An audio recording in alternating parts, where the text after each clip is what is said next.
துதிக்கும் மடியவர்க்கு ஒருவர் கெடுக்க இடநினைக்கினவர் குலத்தை முதல் அறக்கலையும் எனக்கு ஒரு துணையாகும். நேயர்களுக்கு வணக்கம். இன்னைக்கு நம்ம பார்க்கக்கூடிய பதிவு அப்படிங்கிறது 12 ராசிகளில் 11வது ராசியாக வரக்கூடிய கும்ப ராசியினுடைய குரு பெயர்ச்சி பலன்களை தான் இன்னைக்கு இந்த பதிவில் நம்ம பார்க்கவிருக்கிறோம். அதை பொறுத்து கடந்த ஆண்டு குரு பெயர்ச்சி அப்படிங்கிறது இந்த கும்ப ராசிக்கு எந்த பாவகத்தில் பயிற்சியாக இருக்குது அப்படின்னு நம்ம பார்க்கும் பொழுது மேஷ ராசியில் குரு இருந்திருக்கு. அப்போ இந்த மேஷ ராசியில் குரு இருந்திருக்கும் பொழுது இது எந்த பாவகம் இந்த கும்ப ராசிக்கு அப்படின்னு நம்ம பார்த்தோம்னா முயற்சி ஸ்தானம் அப்படின்னு சொல்லக்கூடிய 3ஆம் பாவகத்தில் கடந்த ஆண்டு குரு பெயர்ச்சி அப்படிங்கிறது இருந்திருக்கு. இந்த ஆண்டு குரு பெயர்ச்சி அப்படிங்கிறது மே மாதம் 1ஆம் தேதி அன்று மேஷ ராசியிலிருந்து ரிஷப ராசிக்கு பயிற்சியாக இருக்குது. அப்போ இந்த ரிஷப ராசியில் பயிற்சி ஆகக்கூடிய குரு அப்படிங்கிறது கும்ப ராசிக்கு 3வது இடத்திலிருந்து 4வது இடத்திற்கு பயிற்சியாக இருக்குது.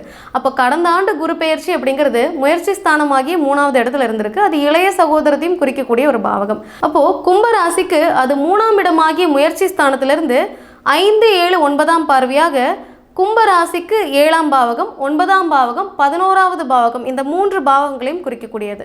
அப்போ குருவினுடைய பார்வை அப்படிங்கிறது 5, 7, 9. கடந்த ஆண்டு குரு பயிற்சி அப்படிங்கிறது 7ஆம் பாவகம் அப்படின்னு சொல்லக்கூடிய அந்த களத்திரஸ்தானத்தை குரு பார்த்திருக்கு.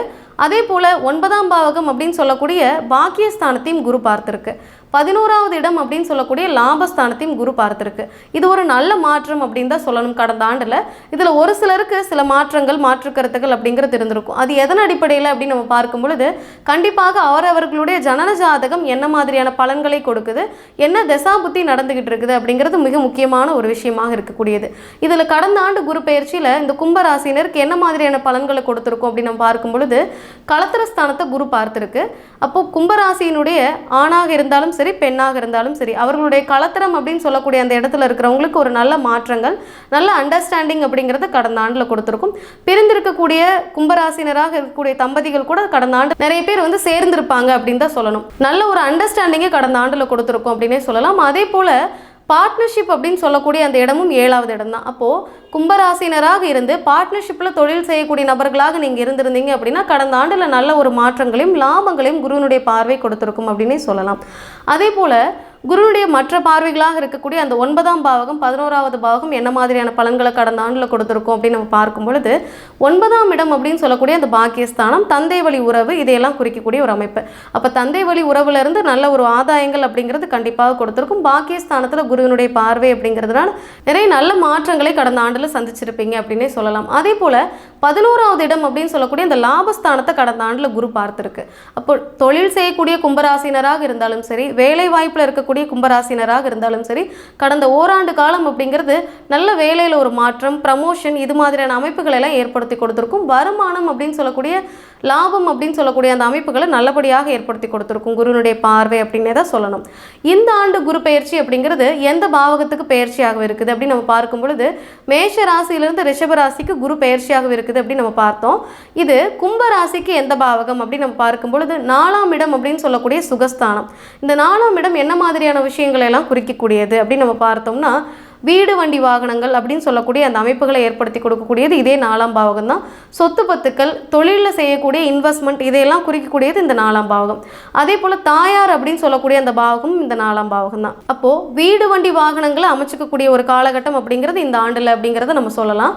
அதே போல் வீடு வண்டி வாகனங்களை மாற்றக்கூடிய ஒரு அமைப்புகள் அப்படிங்கிறதும் நிறைய பேருக்கு இந்த ஆண்டில் ஏற்படும். அதே போல் சொத்து பத்துக்களை அமைத்துக் கொள்ளக்கூடிய ஒரு அமைப்பு அப்படிங்கிறதும் இந்த ஆண்டில் உங்களுக்கு வாய்ப்பு இருக்குது. கும்பராசினராக இருந்து பல வருட காலமாக தொழில் செய்யணும் தொழிலில் ஒரு இன்வெஸ்ட்மெண்ட் செய்யணும் அப்படின்னு நினச்சிட்டு இருந்து செய்ய முடியாத தடங்களாயிட்டு இருந்த நபர்கள் கூட இந்த ஆண்டு குரு பயிற்சியில் கண்டிப்பாக அந்த அமைப்புகளை எல்லாம் ஏற்படுத்தி கொள்ள முடியும். அதே போல் 4ஆம் பாவகத்தில் குருவினுடைய பயிற்சி அப்படிங்கிறத நம்ம பார்த்தோம். இந்த 4ஆம் பாவகத்திலேருந்து குருவினுடைய 5, 7, 9 அப்படின்னு சொல்லக்கூடிய அந்த பார்வை அப்படிங்கிறது எந்தெந்த பாவகங்களை பார்க்குது அப்படிங்கிறத நம்ம கவனிக்கணும். அப்படி பார்க்கும் பொழுது குருனுடைய 5, 7, 9 அப்படின்னு சொல்லக்கூடிய அந்த பார்வையானது 8ஆம் பாவகம் 10ஆம் பாவகம் 12வது பாவகங்களை பார்க்கக்கூடிய ஒரு அமைப்பாக இந்த ஆண்டு குரு பெயர்ச்சி அப்படிங்கிறது இருக்குது. அப்போது கும்ப ராசிக்கு 8வது இடம் அப்படின்னு சொல்லக்கூடியது அஷ்டமஸ்தானம், 10ஆம் இடம் அப்படின்னு சொல்லக்கூடியது தொழில் ஸ்தானம் கர்மஸ்தானம் அப்படின்னு சொல்லக்கூடிய அந்த அமைப்பு. அதே போல் 12வது இடம் அப்படின்னு சொல்லக்கூடியது விரயஸ்தானம். அப்போ 8ஆம் இடம் அப்படின்னு சொல்லக்கூடியது மறைவு ஸ்தானமாக இருக்கக்கூடிய ஒரு காரணத்தினால மறைமுகமான எதிரிகளுடைய தொல்லை அப்படிங்கிறது கண்டிப்பாக இருக்கும். அதையெல்லாம் சரி செய்யக்கூடிய ஒரு அமைப்பாக இந்த ஆண்டு குரு பெயர்ச்சி அப்படிங்கிறது உங்களுக்கு உண்டு. 8ஆம் இடம் அப்படின்னு சொல்லக்கூடியது லாங் டைம் கமிட்மெண்ட் சார்ந்த ஒரு விஷயங்களை குறிக்கக்கூடியது.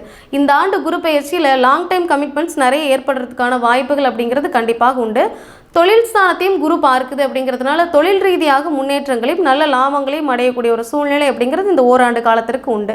அப்போ தொழிலிருந்து வரக்கூடிய வருமானங்களை லாங் டைம் கமிட்மெண்ட்ஸாக மாற்றக்கூடிய ஒரு அமைப்புகளை இந்த ஆண்டு குரு பயிற்சி அப்படிங்கிறது ஏற்படுத்துங்கிறதுனால எந்த மாதிரியான விஷயங்களுக்கு கமிட்மெண்ட் கொடுக்கலாம் அல்லது கொடுக்கக்கூடாது அப்படிங்கிறத உங்களுடைய ஜனன ஜாதகத்தின் அடிப்படையில் தசாபுத்தி என்ன நடந்துகிட்டு இருக்குது அப்படிங்கிறத செக் பண்ணி நீங்கள் கண்டிப்பாக ஏற்படுத்திக்கணும். இல்லைனா குருனுடைய பார்வை அப்படிங்கிறது எந்த இடத்தையுமே வளர்க்கும் அப்படிங்கிறதுனால இந்த லாங் டைம் கமிட்மெண்ட் சார்ந்த விஷயங்களை இந்த ஆண்டில் அதிகப்படியான செய்கிற மாதிரியான ஒரு சூழ்நிலைகளை இந்த ஆண்டில் ஏற்படுத்திடும். அதனால் எந்த மாதிரியான விஷயங்களுக்கு முக்கியத்துவம் கொடுக்கணும், முக்கியத்துவம் கொடுக்கக்கூடாது அப்படிங்கிறதுல உங்களுக்கு கவனம் அப்படிங்கிறது இருக்கணும். குடும்ப ரீதியாகவும் சரி, பொருளாதார ரீதியாகவும் சரி, அதே போல் ஆயுள் ஸ்தானம் சொல்லக்கூடியது இதே 8ஆம் இடம் தான். அப்போ நோய் நொடி வம்பு வழக்குகள் சார்ந்த விஷயங்கள் இதிலெல்லாம் கூடுதல் கவனம் அப்படிங்கிறது கண்டிப்பாக இருக்கணும். கோர்ட்டு கேஸ் மாதிரியான வம்பு வழக்குகளை கூட சில நேரங்களில் ஏற்படுறதுக்கான வாய்ப்பு அப்படிங்கிறது கண்டிப்பாக உண்டு. அதே போல் 10ஆம் இடத்தை குரு பார்க்குது அப்படிங்கிறதுனால தொழிலில் ஒரு வளர்ச்சி அப்படிங்கிறது இந்த ஆண்டு முழுவதும் ஏற்படும் அப்படின்னே சொல்லலாம்.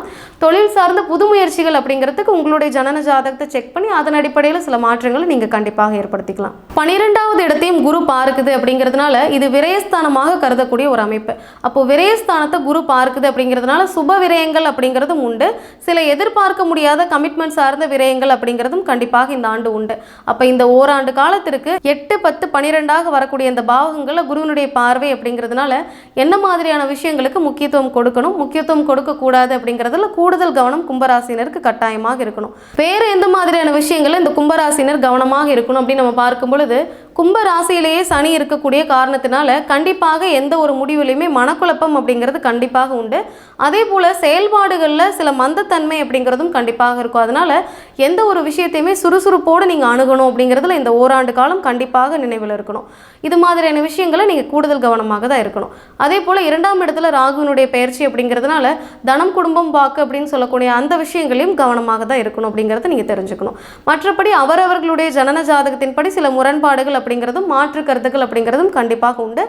முக்கியமான முடிவுகளுக்கு அவரவர்களுடைய ஜனன ஜாதகத்தின் அடிப்படையில் என்ன மாதிரியான திசாபுத்தி நடந்துகிட்டு இருக்கு அப்படிங்கிறத பார்த்து அதற்கு தகுந்த மாதிரியான வழிபாட்டு முறைகளையும் தான தர்மங்களையும் செய்துட்டு வரும் பொழுது கண்டிப்பாக சப்போர்ட்டிவான விதத்தில் உங்களுடைய ஜாதகம் அமையும் அப்படின்னே சொல்லலாம். இந்த ஆண்டு குரு பயிற்சியில் என்ன மாதிரியான வழிபாட்டு முறைகளை இந்த கும்பராசினர் கடைபிடிக்கலாம் அப்படின்னு நம்ம பார்க்கும் பொழுது, பெருமாள் கோவிலில் இருக்கக்கூடிய நவகிரகத்தில் இருக்கக்கூடிய குரு பகவான் வழிபாடு ஒவ்வொரு சனிக்கிழமை நாட்களையுமே எடுத்துகிட்டு வரும் பொழுது நல்ல மாற்றங்கள் அப்படிங்கிறது, முன்னேற்றங்கள் அப்படிங்கிறது இந்த ஆண்டு முழுவதுமே உங்களுக்கு கட்டாயமாக உண்டு அப்படின்னு சொல்லலாம். அதே போல சனிக்கிழமை நாட்களில் சிவாலய வழிபாடு செய்துட்டு வரும்பொழுது நல்ல முன்னேற்றத்தை தரக்கூடிய ஒரு அமைப்பாக இருக்கும் அப்படின்னே சொல்லலாம். இந்த பதிவு அப்படிங்கிறது கண்டிப்பாக உங்களுக்கு பயனுள்ள வகையில் இருந்திருக்கும் அப்படின்னு நம்புறேன். இந்த பதிவை உங்களுடைய நண்பர்களோடும் உற்றார் உறவினர்களோடும் பகிர்ந்து கொள்ளுங்க. உங்களுடைய சப்போர்ட் எங்களுக்கு தேவை அப்படிங்கிறதுனால இந்த சேனலை சப்ஸ்கிரைப் பண்ணிக்கோங்க. ஆன்மீகமும் தர்ம சிந்தனையுமே இவருடைய வாழ்க்கை பாதையை கட்டாயமாக மாற்றும். நன்றி.